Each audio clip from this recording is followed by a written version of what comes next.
Sanitation in schools and workplaces can be a major issue for people that work or attend these places. But the lack of sanitation is rather disappointing due to the fact that so many kids and adults are getting sick. But schools and workplaces are even suffering because of the amount of kids and adults that are getting sick because of the poor sanitation. But not only is it hurting the children and adults, it is hurting the schools too. For example, schools' attendances, reputation, and overall education can be damaged too. Workplaces lose workers, which means they lose more help at their jobs. And as workers and children miss, substitute teachers and other staff have to fill those jobs, making it harder. So not only does the people suffer, the whole school or certain classes can suffer as well. But schools and workplaces can avoid these problems by taking more measures to keeping the staff and children safe.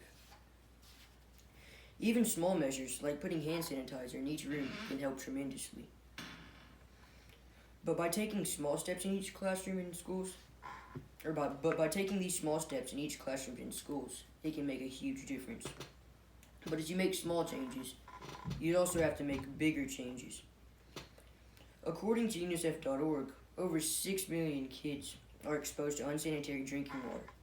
Just by fixing the water systems and repairing water fountains, it can make a huge difference in your school and can lead to better success in your school sanitation.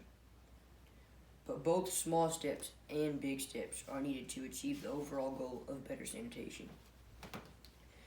So not only is unsanitary drinking water a problem, but dirty bathrooms and facilities can be a problem as well. More rigorous cleaning methods can be enforced too, due to poorly cleaned schools or even old schools. Better cleaning materials and supplies can solve these problems, but more time spent on cleaning can help too, because it would stop germs or slow them down.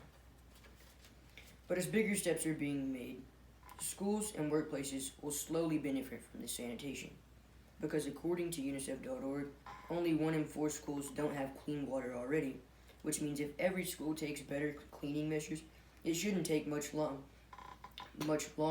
to make sure every school has proper water, proper sanitation.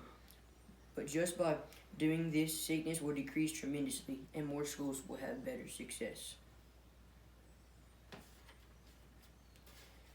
There are still problems in schools that need to be solved though. Clean drinking water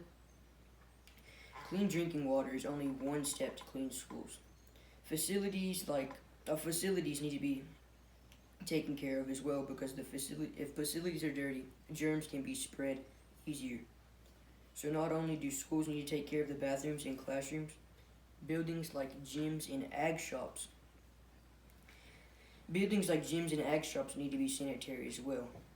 But even things like school uniforms or athletic uniforms and tools in the ag shops need to be cleaned. So it is important to keep buildings and athletic clothing clean too. But in conclusion, schools can have better success and can decrease problems in their schools just by making sure proper sanitation is enforced. But by cleaning the facilities, bathrooms, classrooms,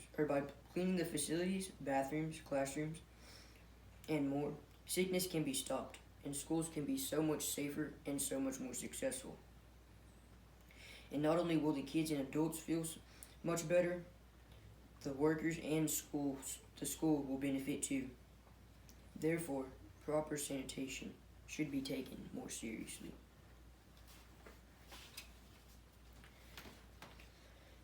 Proper sanitation should be taken more seriously because you can easily fix these problems just by making sure schools are cleaner and more sanitary overall.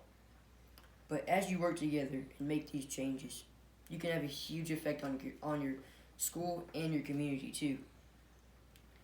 So let's keep schools safe, clean, and successful by adding proper sanitation to these facilities. Thank you.